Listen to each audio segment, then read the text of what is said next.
just who I am. I think it's where I've grown up and how I've grown up, and I think it's just me, trying to play soccer, and I do it for fun, and I do it for the enjoyment and what it brings to my mental health and everything. So I think that's something that just keeps me stable, and I think that's what is keeping me humble and keeping me, I just want to get out there and play. So I think that's what it is. I don't think that's something that we worry about in the locker room or in the the coaching staff. I think it's just us doing our thing on a daily basis and keeping that same mindset where we go into each game as the underdogs and keeping that mentality. So I don't think we pay attention really much to the stuff, and we keep that in our DNA, and then when we get the ball, we let our quality show. And it's working right now, and we're going to continue to do that. Diego, can you take us through both goals and tell us what you saw as the plays developed? Yeah, I think the first goal was a quick goal, right? So I think the ball went out to Sava, and I know he loves whipping the ball in like that. And everybody ran first post, and I was able to beat my defender, to the ball and sneak in there and make good contact and put that in the bottom corner, so it was good. And then the second goal was just following up Danny's play, and the ball popped up. They got it, and then I saw Danny there with a 1-2. And then I had a lot of time in my head to finish, so I just picked out a spot and just slipped it in. You look different since you came back from the U20s. Do you feel different out there on the field? And if so, how and why? I think it has to do a lot with the mental side of the game. I think it was a lot of confidence and a lot of stuff going through my head that was clogging me up and stuff. But I think coming back, I felt more free and more enjoyable while playing, and I think that was something that is what shows myself, is when I'm free and I'm having fun playing, and it shows who I really am. So I think that was something when I came back, I felt free and open to the game and to relaxed and able to play. What was going through your head and clogging you up?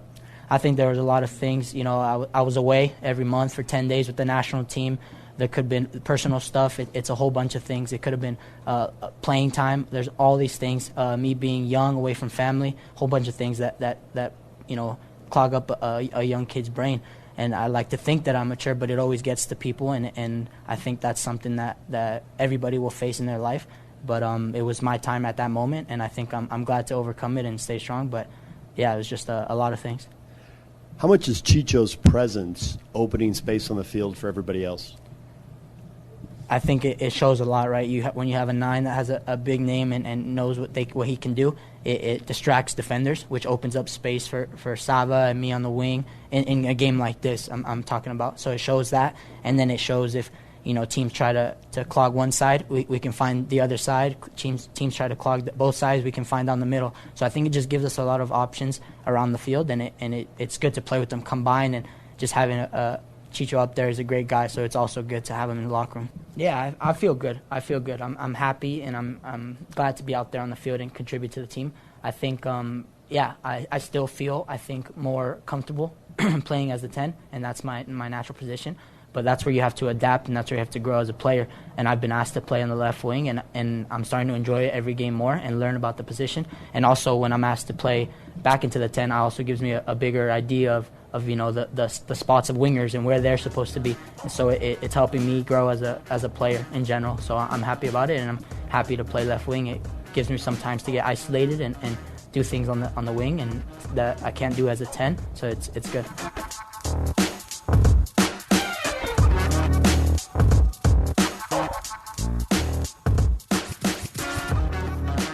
Hey, what's up, guys? Welcome to a brand new episode of the RSL show on KSL Sports Network.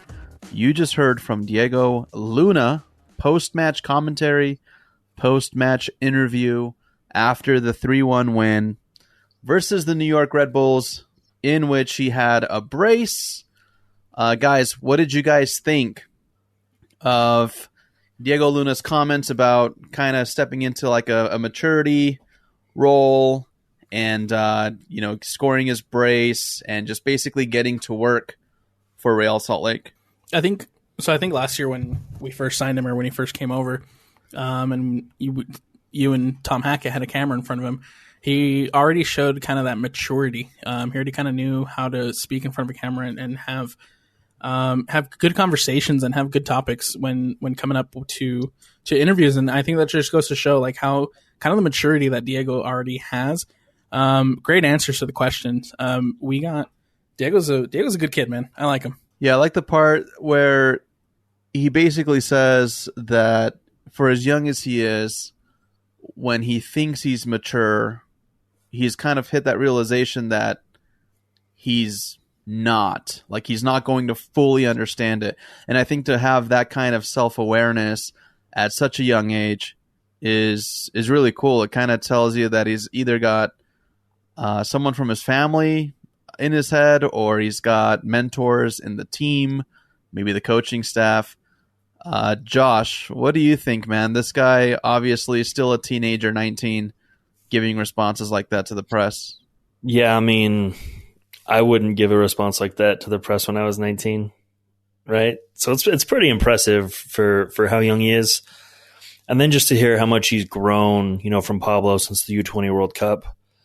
It sounds like it's not only on the field, but off the field as well. So, I think this might truly be the beginning of Diego Luna and his rising star.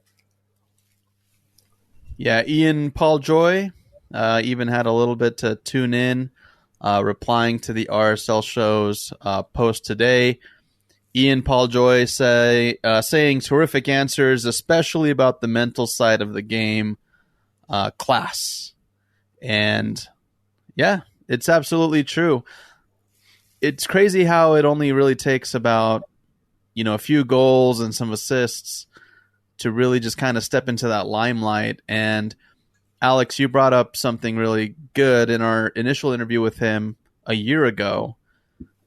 Tom asked him, when would you be ready to play for the first team? And Diego Luna says, I just need about 2 weeks, right? And very confident answer, but it took so long for us to see him get the start, get the minutes that we thought he was ready for. And so what do you think maybe attributed to that? And we got to put Pablo on the spot. And a lot of people will say, well, it was an erroneous mistake. Should have been done sooner. But if we're going to be contrarian to that, why do we think Diego Luna didn't get that first start until the time that he did? I'm going to go out on a limb here and say that it probably had a little bit to do with what Pablo is asking of him compared to the role he's kind of used to, right? El Paso, and he has said it multiple times and times again, his natural where he feels the most comfortable is at the 10, all right? We're sitting right under that striker, having that playmaker role at the number 10 spot. But he's really had to adapt and learn how to play that left wing where he's playing now. But played in a way where he's creating on the wing as well as cutting inside and making opportunities for RSL. And he even said it himself in his interview, right? He's taking the initiative and he's really learning this new position, and he's learning a lot as far as creating and playmaking goes by moving over to the left. And I think that possibly had a lot to do with it, is just learning that left wing position, the way he wants to play, the way Pablo wants to play it. Well, and Pablo said himself, right, if you harken back to the tackle he made inside of the box against SKC, that was a defining moment for Luna's transformation into a winger, right? Not only is he doing, his attacking responsibilities, but he got back, he defended, and he made a crucial tackle. And I believe Pablo said that's when he became a member of the team, right? When you're going to put it on the line on both sides of the ball, that's the style we play. And that's when I think he really solidified his position and spot on the team and in the 11. Yeah. So we're loving it, man. I'm loving it. Hot on Diego Luna, hot on the squad as a whole. And we'll talk about his goals here in just a moment. Scoring a brace, just breaking some records all over MLS. But while we're on the topic of MLS and before we hop into everything Real Salt Lake, for those of you that got to tune in and watch Lionel Messi's presentation on Sunday, what did you guys think? Did anybody catch that? Was anybody able to get a glimpse of that from this show? Yeah, I was watching the whole thing as it was happening. Give us your unfiltered thoughts on the broadcast. The broadcast was a little bit weird at times because I was watching it in the English, and they were doing like the translation over Messi talking. They were like translating what he was saying, and both of them were talking at the same time. and I didn't really understand what either of them were saying. So in that nature, I mean, it could have been better, but regardless, like it was a nice presentation. It was nice just to see MLS all over this Lionel Messi announcement. Yeah, so for the people who were following it who had tuned in, it got, I wouldn't say rained out because it happened, but it was significantly delayed.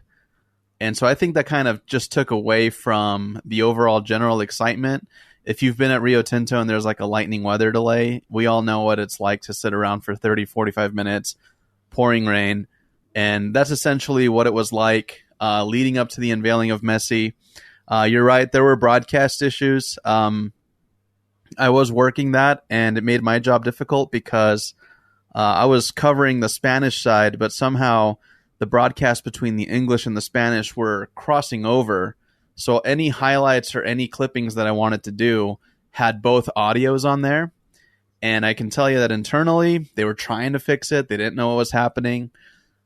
It wasn't the best scenario or best thing to happen during a preview like this, because what I would say is probably MLS's biggest event, and the numbers are going to prove it. 3.5 billion people tuned in to watch this. Lionel Messi's official presentation at Inter Miami was watched by 3.5 billion fans worldwide, beating the previous record of 3 billion when Cristiano Ronaldo's was unveiled at Al Nassr. Well, was it free over MLS Season Pass, or was it behind the paywall? No, it was free. Maybe then. Maybe if it was free, maybe. Well, how many Apple users do we think there are in the world? I don't know. I still don't believe it. That's such a big number, man. I don't know. If anybody wants to debate us, I mean, go look. We're pulling it up. There's so many news sources, but the number is 3.5 billion. Anyway, it's just pissing me off because I don't know if it's whatever. Let's move on. Big event, whatever. Inter Miami had their moment. They announced Busquets, Messi, and also the president of Inter Miami, either during the broadcast or somewhere in the stadium, leaked that Jordi Alba would also be joining Inter Miami. So it's just a Barcelona reunion of all sorts, the old Barcelona World Tour. And I just want your guys' thoughts on this. Are you guys really actually excited for this? Josh, go ahead. I'm just pissed over the 3.5 billion thing because we literally... It doesn't make sense. We just wasted 20 minutes trying to figure that out, and it still doesn't make sense. Anyway, no, actually, I'm not excited for the Barcelona reunion. Like, I'm pumped on Messi, but it reminds me a lot of the retirement league thing, right? I think we're better than that. And then on top of that, I am suddenly wondering where roster rules went because, that doesn't make any sense to me. No matter how they spin it, it's wrong, and they're breaking rules or getting some kind of special treatment. But yeah, pumped for Messi, not really pumped for everyone else. And I think it's going to be interesting to see how they do in the MLS because I think a lot of people think they're going to come get easy street treatment, and I think it's going to be a lot tougher for them. I really do. Well, and to go along with what Josh said, I agree that the roster rules are kind of weird in this one because it wasn't too long ago where Miami was being sanctioned for breaking the DP rule, for breaking TAM rules, and they were fined for it heavily. And now all of a sudden, Lionel Messi, Jordi Alba, and Sergio Busquets are all on their way to Inter Miami. So it's a little weird. It's a little bit weird that like they were just fined for all this, and now you have players kind of coming in and making, who are probably going to be making a lot, and you're looking at something along the same lines, and it's like, wait, weren't they just in trouble for that? Right, and could any other team have done that, right? Or is this exactly the league going, okay, guys, since all of these lined up perfectly for you, we'll let you do it this time for eyeballs?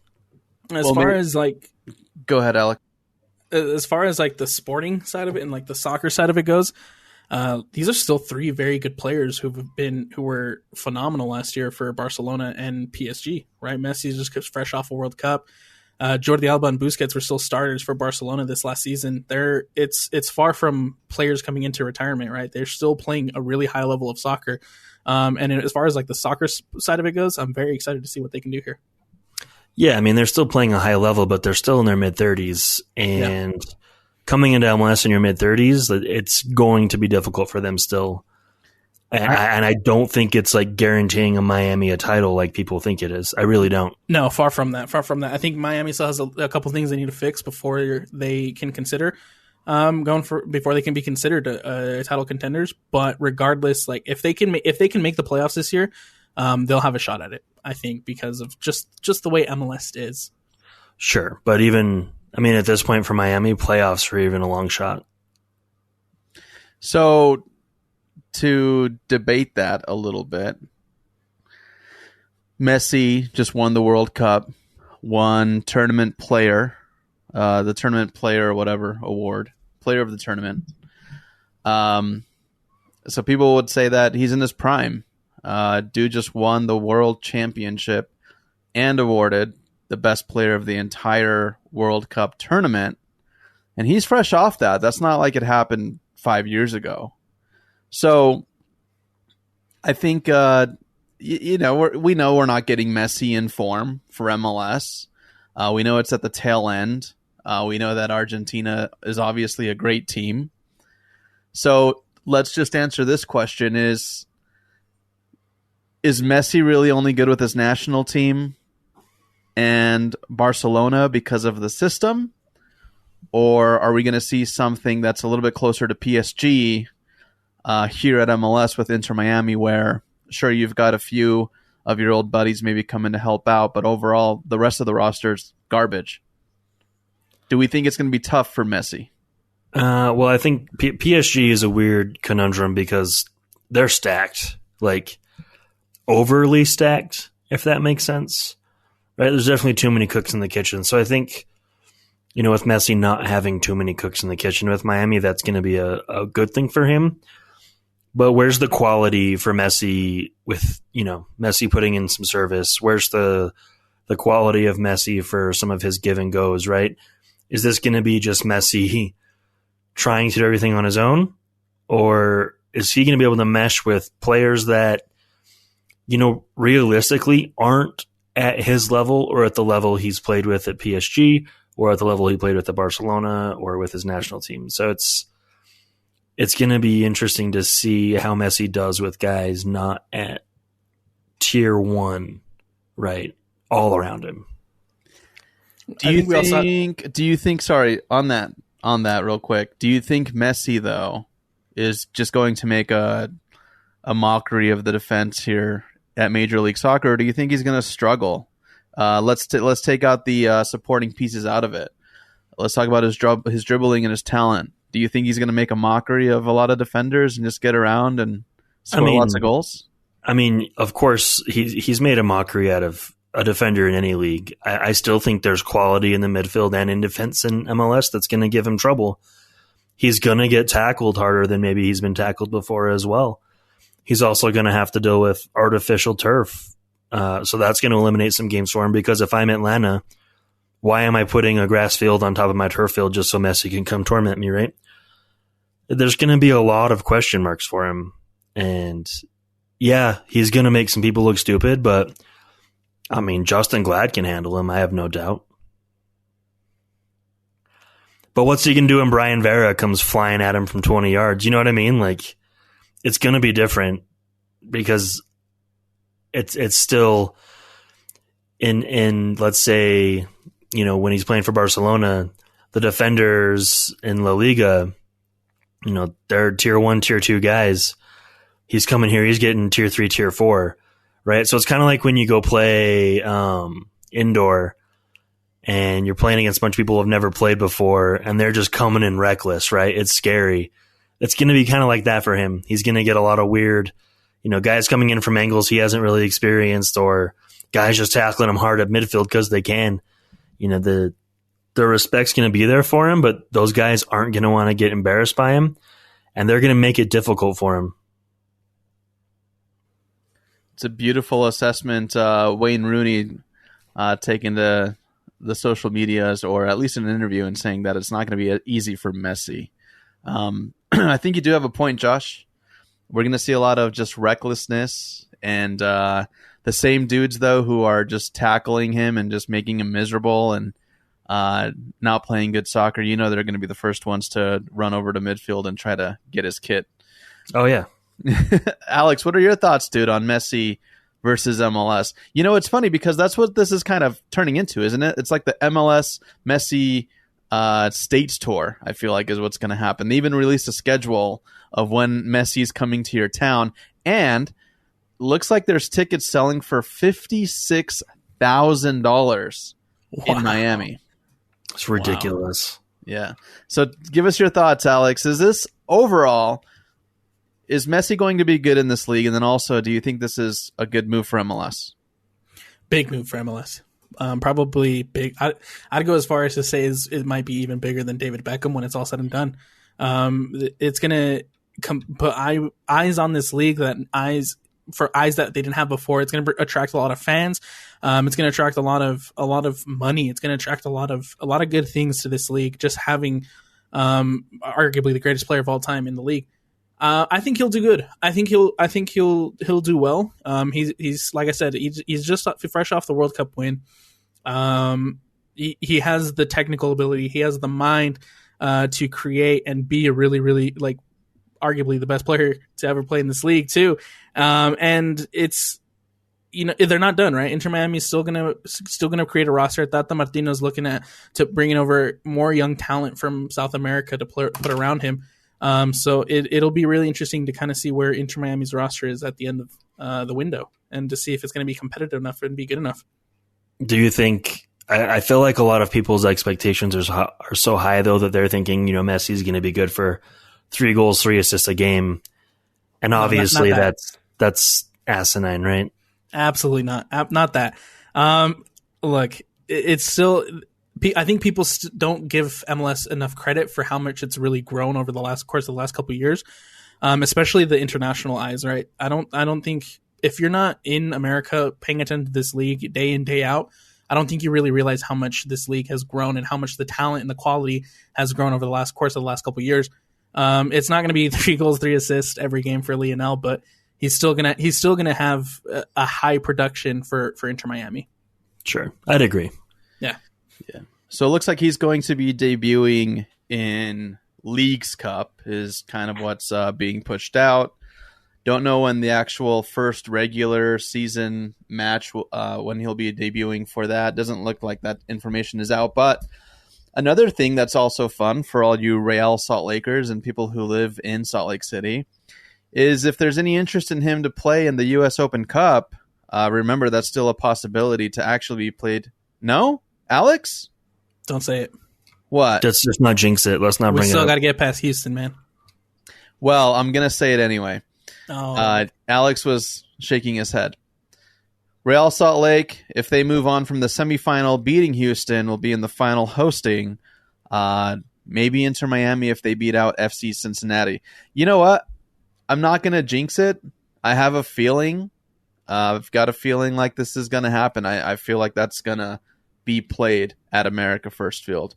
And I don't generally jinx things. If Josh was saying it, I'd be more afraid.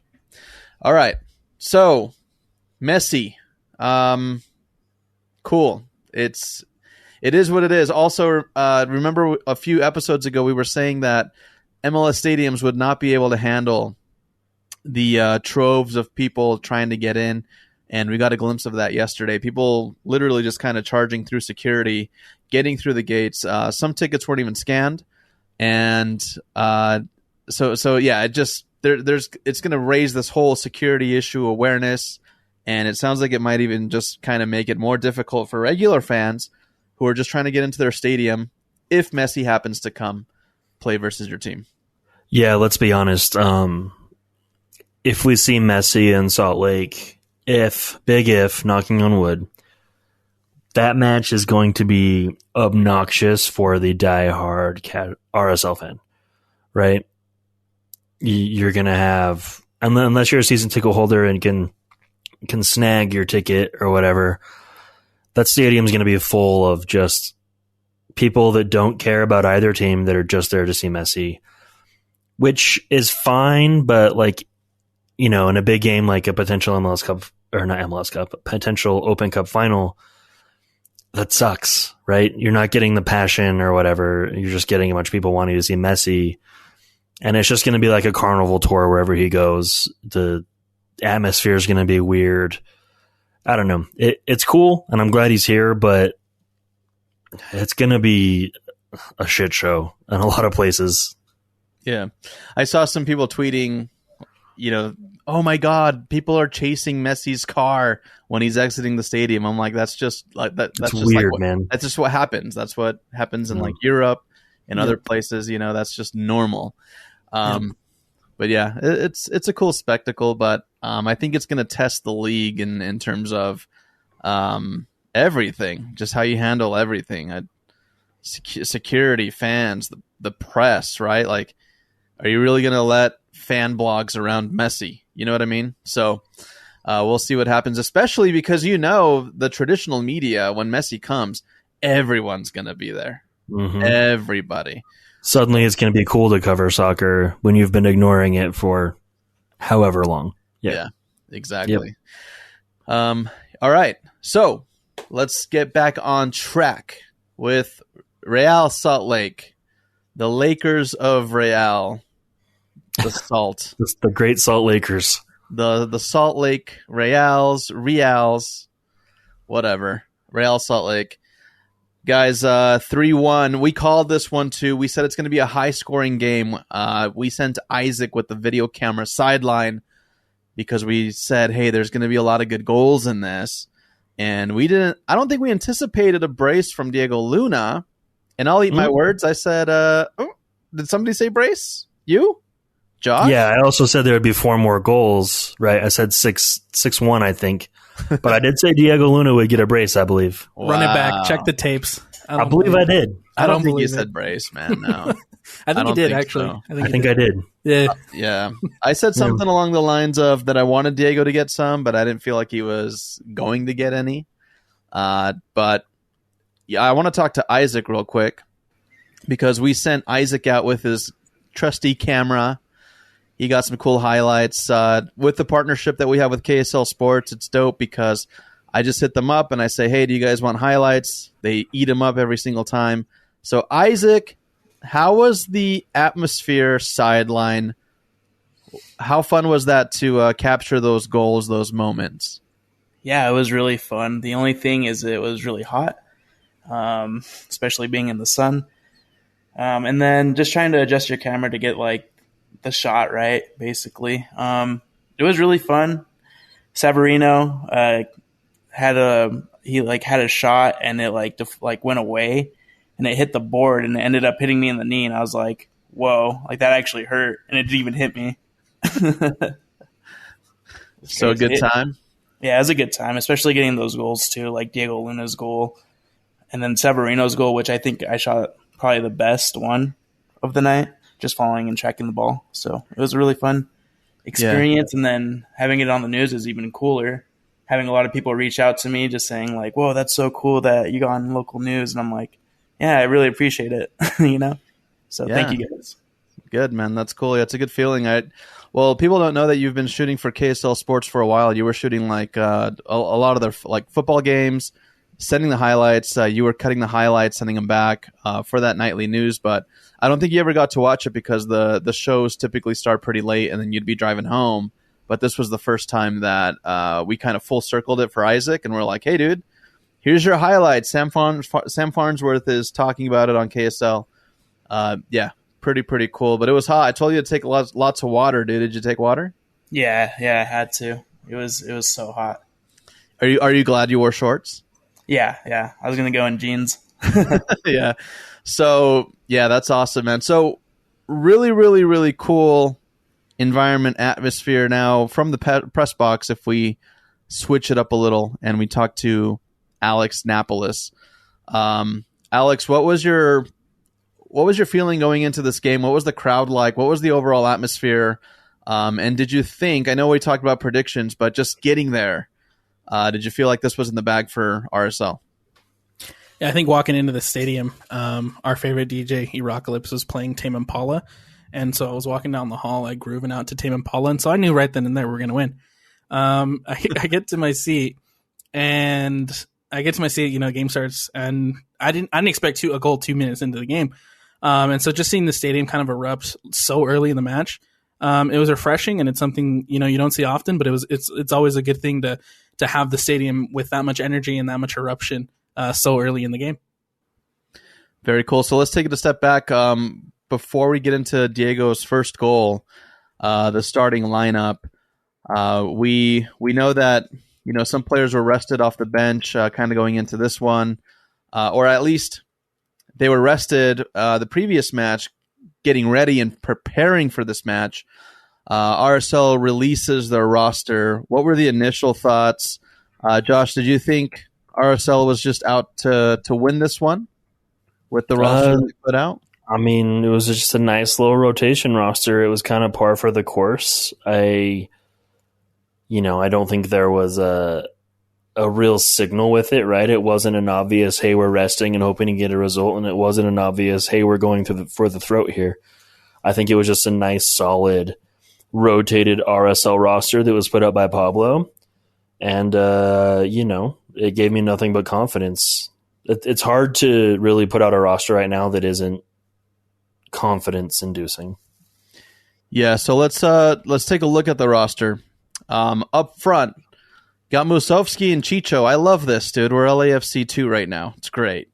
And we're seeing the goals, right? We're seeing the link-up play, which is dope. I actually texted my friend Brock, who is a huge LAFC fan. I text messaged him, thank you.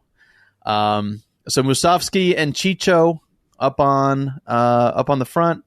You got Luna and Savarino on the wings, which I think, man, it just looks good on the roster. Having Luna and Savarino just looks threatening. In the mid, you've got Pablo Ruiz and Ojeda, solid. On the defense, you've got Brody, Vera, Glad, and Hidalgo, and then you've got McMath playing keep. And I think we'll get into McMath because there were some feelings from you, Josh, where you text messaged the group. You felt like there was a goal oncoming, and you happened to be right. So we'll talk about like the Beavers and McMath relationship a little bit. But starting off this game, we see a strong lineup up against a New York Red Bulls that we're not feeling too threatened by. So what did we like out of this match, and what are a few things that we didn't like about this match, either leading up to the goals or after the goals? Someone asked us on Twitter, like, what are we loving out of the squad, and what are some areas to improve? So let's start with that.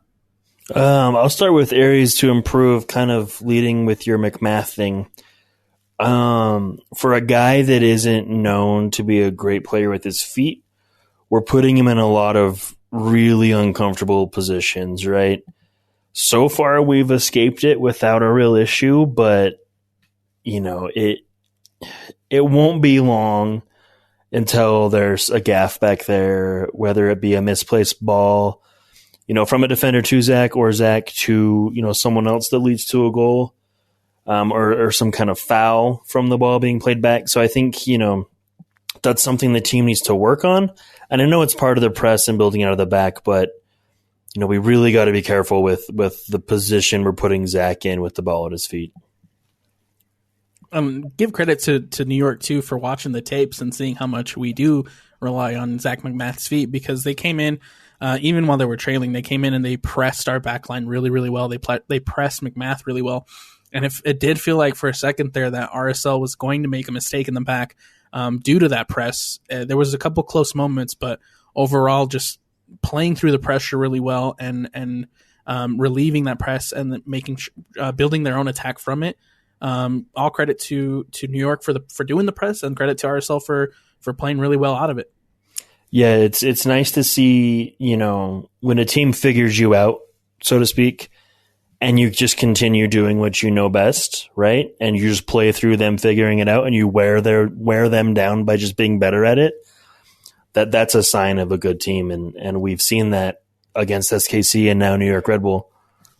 That's a sign of a championship winning team, bro. Let's not get too crazy, Alex. Knock on some wood. Yeah, if you guys want to talk about jinxing, dude, it's you guys, man. I feel like a lot of the fans, every time I see it, I can't help but cringe, and it's not because I don't want Real Salt Lake to not win a championship, but when I see people just throwing that out there, like, yes, we feel it too, but don't say it out loud. Pump those breaks, yeah. Oh man, it's yeah. Well, I mean, so I watched the game from home. I had a long day at work and a sick dog. I just didn't really feel like going to the stadium. And right before New York scored the goal, we got hit with a commentator curse, right?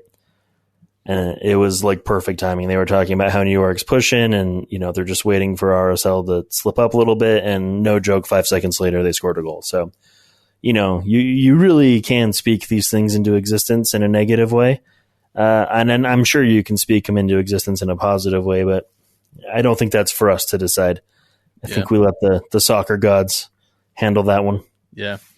So let's bring it back. Let's talk about the goals. We'll talk about Diego Luna's first.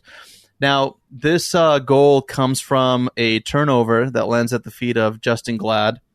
He plays it through the middle up to Pablo Ruiz. Pablo takes about 2 to 3 touches, lays it off to Chicho, who gets a quick pass over to Savarino, who then sets up the assist and finds Diego Luna, who is in the box right in front of the keeper, defender on him, and just gets a touch with his right to score the goal. Really, really good link-up play. Really, really quick action. Fast decision-making. That's something that I feel like we haven't had as a squad in a very, very long time. Often the goals are coming from where? Balls that are being whipped in from the wing into the box, right? Beautiful build-up play through the middle. And I mean, dude, everyone did their job. Everyone went through the middle. Everyone took a few touches, looked up.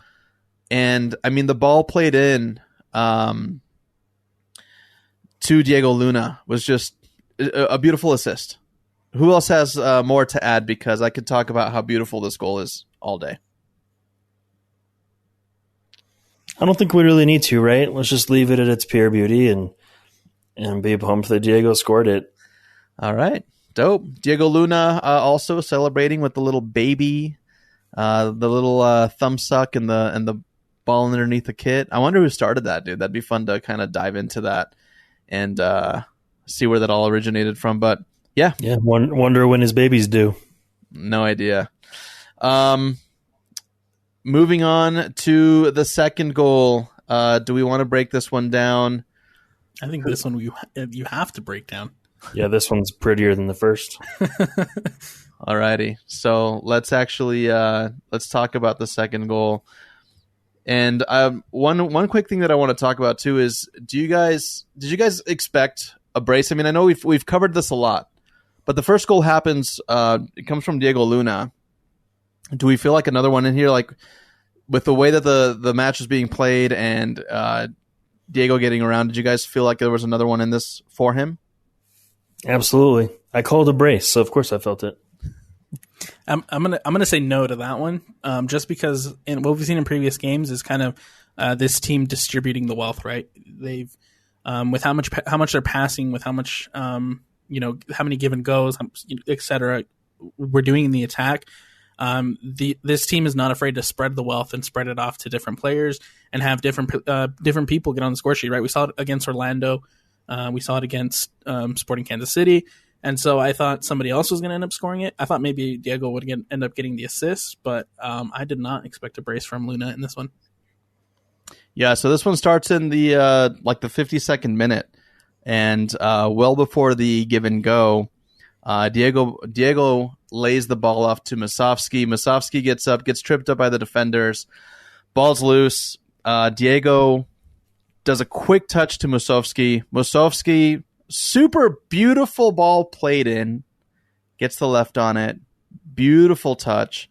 and then Diego just goes one-on-one with the keeper and does a solid little chip over little chip. Cheeky, beautiful little chip over the keeper. I mean, that's like that right there. It's like Diego Valeri-esque. It's like veteran striker-esque. He didn't panic. He finished it and just lobbed it over the goalkeeper for a beautiful goal. What do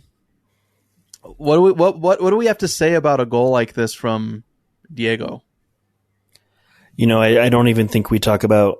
Obviously, we talk about Diego's finish, right?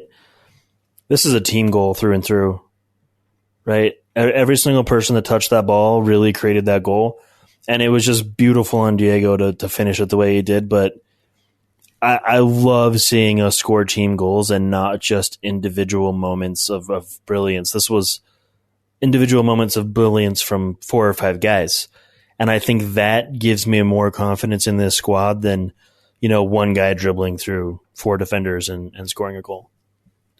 I think the most important part about both of Diego's goals, was the turnover that initially started the attack. In the first goal, like Andy mentioned, Justin Glad wins it and then just immediately pushes it upfield. It's a very quick, almost counterattack kind of, but also like build up. And then they just whip it in and he gets the goal. And in this one, you get the turnover in the middle of the park too by Ojeda. Ojeda just immediately turns around, turns it upfield. Luna and Musaski link up. And it's beautiful to see them attack like that, just immediately turning the ball up.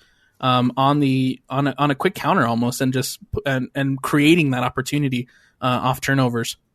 Yeah, they're really making the press effective by turning the press into a counterattack, like a counter press situation. Exactly.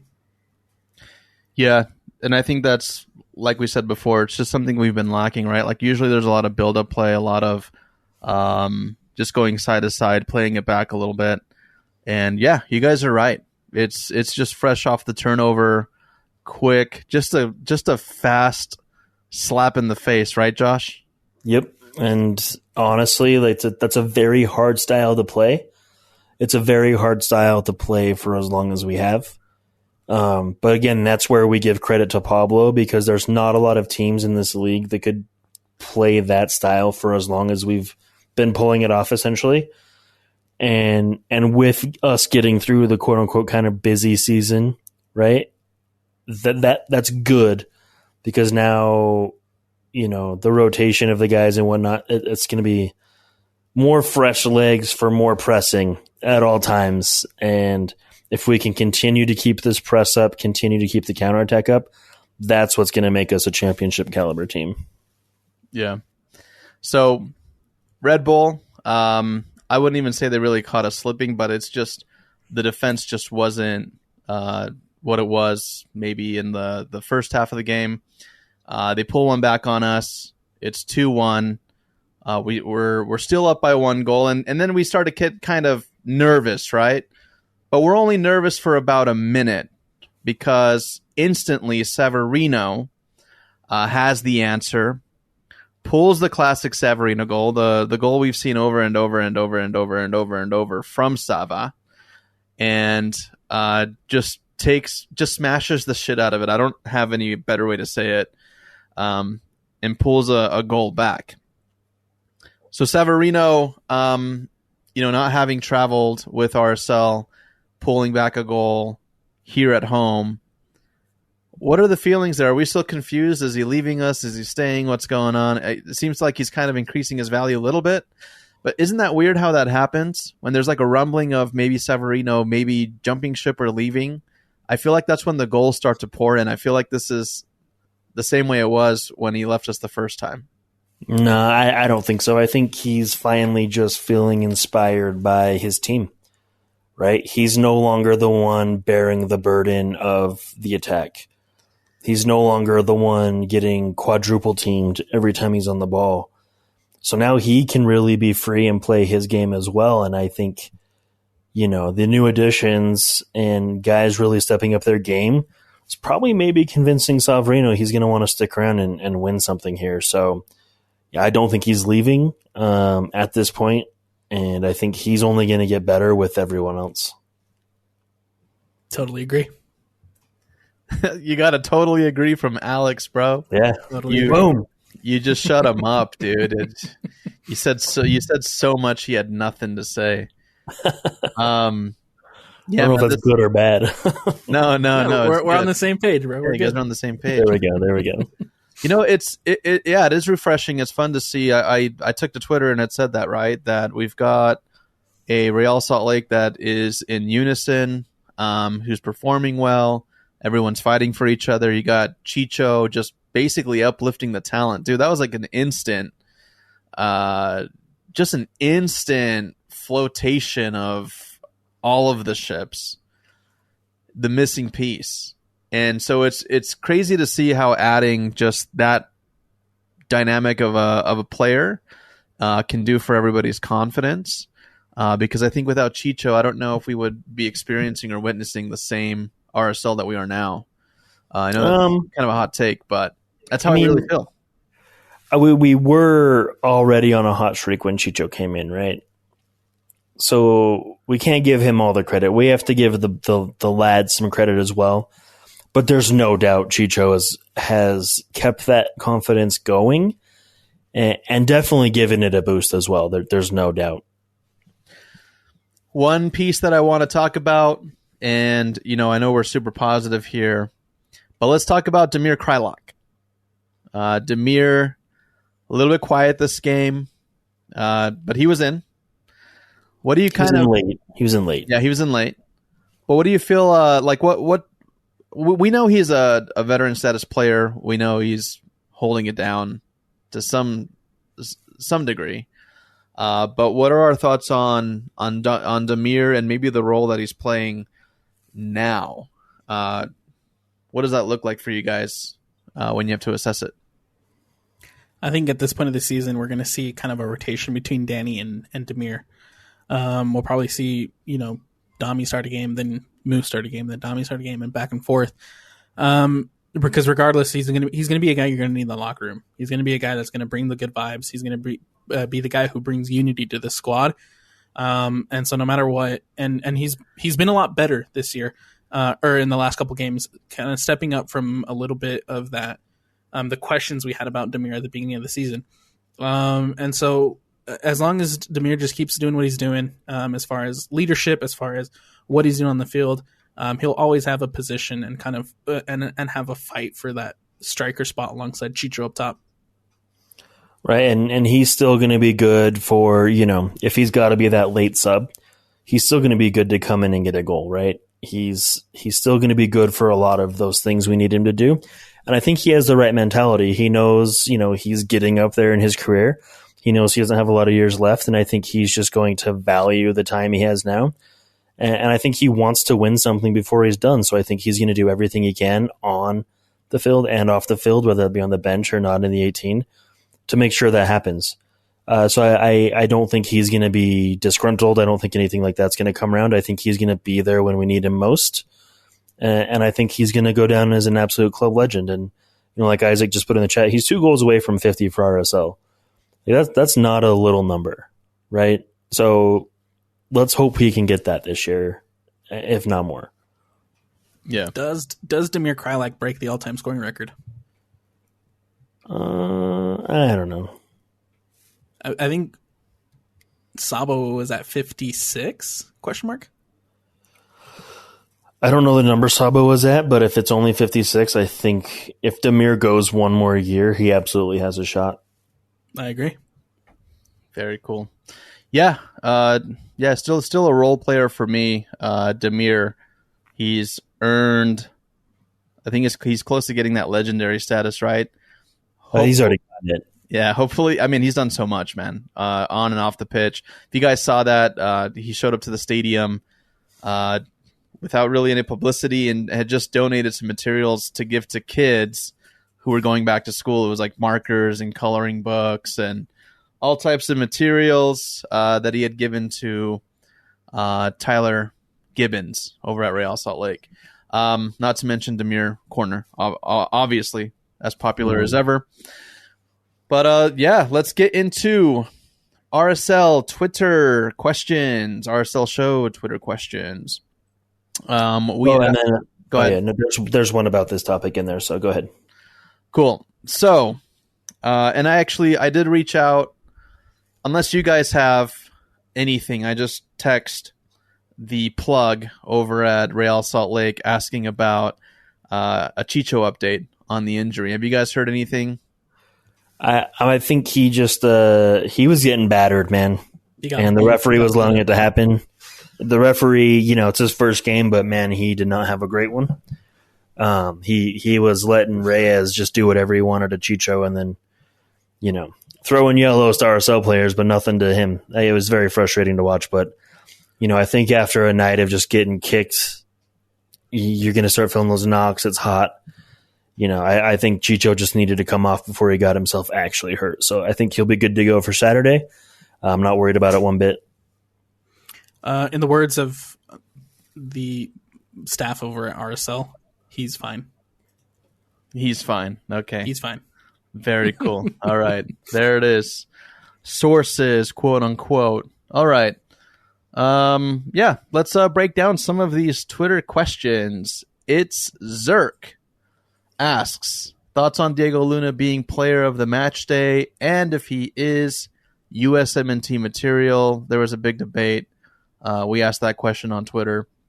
Also, any upcoming transfer rumors for RSL. So let's start with the first one. Thoughts on Diego Luna being player of the match day? It's pretty cool for a 19-year-old, man. I'm all about it. It's pretty damn cool. Doesn't happen for us often. So let's go. Very cool. And then also let's talk about this one. I think this will be heavily debated. Is Diego Luna ready for the senior USMNT roster? Why or why not? I'd say yes if Bear Holter wasn't the coach. I don't think Greg knows how to deal with a player that just is talented, right? That's just me being a hater. But I think he's gonna float around the U20s for another minute or two, maybe grab a January camp here or there. But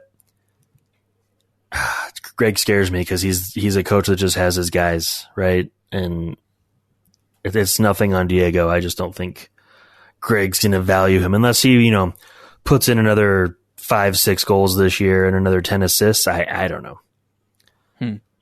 I'm just very pessimistic about the men's national team right now, so it's a sore topic for me. I would like to see him get a call up to like one of those smaller friendlies, one of those smaller like CONCACAF games, just to see what he can do. I think in a situation where you go to a Gold Cup with your quote unquote C team, it's a good opportunity to let these younger guys have that opportunity to be called up and to see what they can do in competitive matches. And so just in a situation like that, it would be nice to see Diego Luna make that jump to that first team and just see what he can do, just see what he's got. Yeah, we ran a poll. It got 296 votes. And so people on Twitter say 53% no, much more to improve.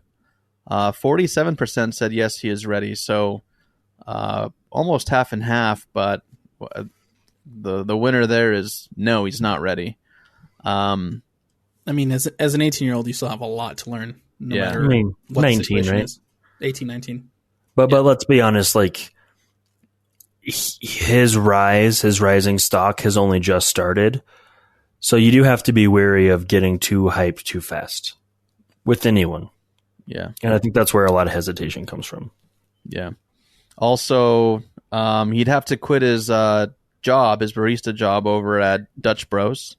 I think he already did. Yeah. I saw that finally came out. We've been keeping that secret so that place doesn't get overloaded with Luna fans, but I'm pretty sure with the U20 World Cup and his success on the squad now, he's eliminated that distraction.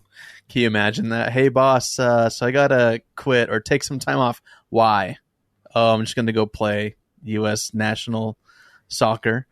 Go to Argentina. Yeah, no, that's something that we were well aware of when he was actually still working there, and but we just kind of kept it under wraps.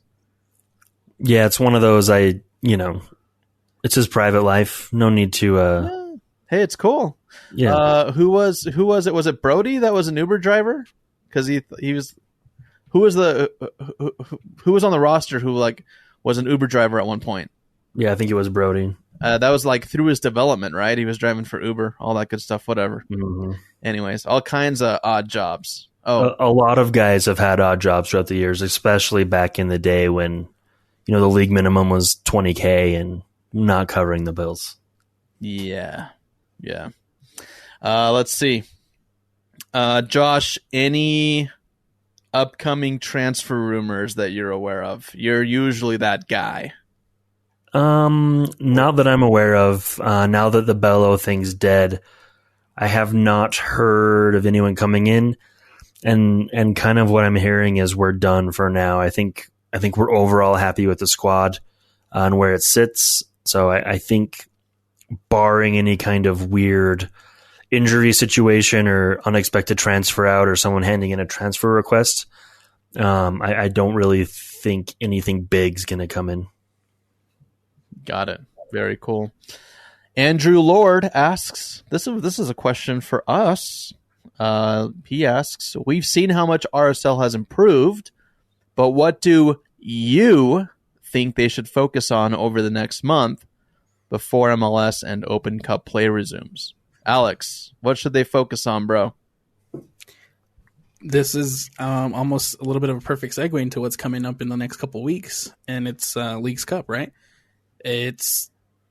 Leagues Cup is such a big opportunity to showcase your team, to showcase who Real Salt Lake is for international eyes.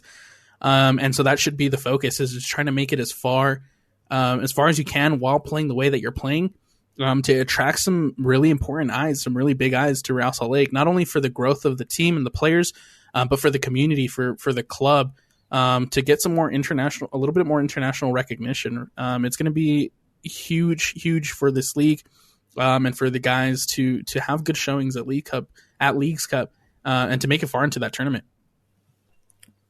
Yeah, I'd agree. I want to see them, focus on the Leagues Cup and then really focus on maintaining form. I feel like an early elimination from the Leagues Cup could mean a few weeks off, and sometimes that's not a good thing. So yeah, really go at the Leagues Cup like you want it and keep that mentality up, keep that type of play style up. I want to see what they can do when they actually do hit a bump in the road, right? A loss will come, right? It will happen. So I want to see how mentally strong these guys are to bounce back from a loss, because we haven't seen that. We've seen them come back from deficits. So we still need to see what they can do in some other situations. Yeah. For me, the focus is, it's a good run right now. Just stay healthy, man. Let's just maintain that healthy stretch. I'm really going to knock on wood right now. I need to. Things are going really, really well. And I think the biggest priority right now is keep your roster healthy. But even then, I feel like we're pretty deep right now. We got a lot of players that are well off the bench, who are fighting for those positions. And so even with an injury, if one were to occur, I feel like we'd still have a confident roster going into these competitions. Sorry to throw that negative energy out there. Erase that. Universe. All right. All good things for Real Salt Lake. We got this. What do they say? All something, bad thoughts out of the way. I don't know. All right. Somebody go bury a jersey somewhere of our next couple opponents. Let's see. Thunder Castle asks, what will it take for Glad to get a national team look? And what is the next stadium improvement you want to see? Let's not spend too much time on the Glad, but who would like to answer that one? I don't know if he ever will. Yeah. The center backs are too deep for the U.S. men's national team, I feel like. Yep. It's unfortunate. I feel like after he went to the Olympic qualifying and there was that unfortunate, game, it wasn't Glad's fault, but I feel like that was kind of his last chance, and I hope I'm wrong. And as far as stadium improvement, let's get some shade on that northwest side to cover up that goal at least. Yeah. because that's brutal in the summer. I think Ladd needs to really look into his family tree and just really dig deep to see if there's like dual citizenship anywhere. Go play for another national team or something. Cool. So you want Shade. Stadium upgrade for me. I think the parking is still insane. They just chalk it up, guys. There's not much space. Just build like a 5-tier garage or something for people to have easy access. It's always weird. No one knows what's going on. So that's my thing. Figure out the parking. Alex, what about you? As far as stadium upgrades go, it's a lot easier said than done. But I would like to see some expansion. Just have a rowdier, louder place with a couple more people in there. That'd be cool. You think we could sell more tickets? Probably. Say they bumped up to 30,000, would they fill it up? If they reserve or if they keep up these results, there's no doubt tickets will sell. Very cool. Hey, breaking news update. Somebody give me like a little... That's like the Jeopardy song. I know you got your source, Alex, but we got two sources now. My source says that Chicho... Well, this is the exact text. It says, he's good, bruv.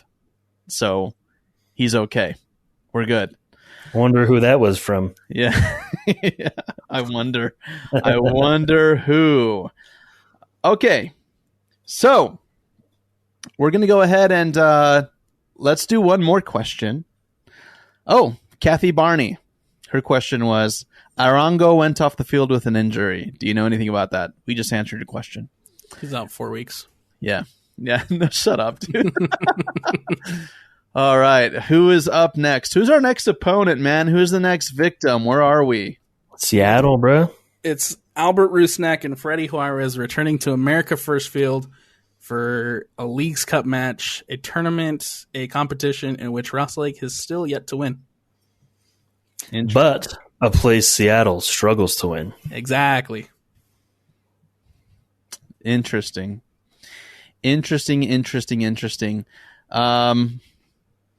Yeah, we've got... Oh, man. Is that time gap accurate? Just a week? No, I must be looking at something, dude. I'm looking at something different. Oh, yeah, you're right. All right. Sorry, guys. I wasn't paying attention, dude. I was texting the Real Salt Lake source. You guys take over. I'm going to shut up for a minute. Alex, take over. Thanks. The Leagues Cup schedule is going to be a little bit weird. Is that if that's what you were talking about? Because they're trying to get as much eyes on different games as they can. But yeah, it's like I said earlier, it's a really good opportunity for RSL to get some important eyes on them, on this team. And so I really hope we're able to make a deep run, and it starts on Saturday, against Seattle, with our favorite Albert Rusnak coming to town. You know, I think Freddie Juarez is going to watch the performance and wonder why he couldn't make that happen. He's going to see a clinic in coaching. And I think Albert Rusnak is not going to recognize the team on the other side of the ball. And I think it's going to be a bigger shock for them than they think, because even this team has even changed so much since we beat them last time at home. I think Seattle's going to have a hard time. I think last time we played them, it was a really good defensive 0-0 draw. And I think RSL's beyond that now. I think Seattle has dipped a little bit in form since we've played them last. But Ross Lake has really taken off since we last played him. And so I think we'll see a similar match to what we saw against New York and against Orlando, where RSL is just doing what they do now, and is that press and that attack. And I think Seattle is going to be a little taken back by it, because I don't think they've seen Ross Lake at this point. Very cool. Good job. Guys, we are going to be covering everything Leagues Cup. Do you guys feel like we should podcast during Leagues Cup, or should we take a break? We should absolutely podcast. Especially with Monterrey coming to town on Wednesday. Oh, boy. Oh, the PTSD is real for Josh, man. It just triggered as you said that. Triggered. Yeah, do you think for any of the players, the coaches, or anything like that, do you think they see it as like the way we see it? No. And it's a little bit of a Champions League rematch? I think for like Tyler and Trey, Sure, and yeah. Elliott. But But outside of that, I mean, there's not a single player on this roster that was around then. I think Justin Glad was probably 12 years old. So, I don't think I hope They need to rewatch some tape. They need to watch that final. They need to get fired up. Yep, I hope that game is they sit down and have to watch that entire 2-leg series, right? I hope that's a team bonding experience. I hope they get to see Kyle crying on the field of Sabo. I hope they get to see the collective heart of Rio Tinto Stadium break, and really get the point driven home to them that for fans this is absolutely revenge. And yeah, like Isaac just said in the chat, a Tony Beltran speech would be great. This one's important for the fans, and I hope that point can be driven across the line for the elder RSLers. That's right, for us old fogies. Dude, I cannot, man. I was there. That stadium was the loudest I had ever seen it. That's when they were still doing like confetti and streamers. Mm-hmm. Dude, like it was just shaking, bro. And like the stadium did not shut up the entire match until Chupete Suazo killed all of our dreams. And that was like the longest walk, dude, from my seats as a fan at the time to my car.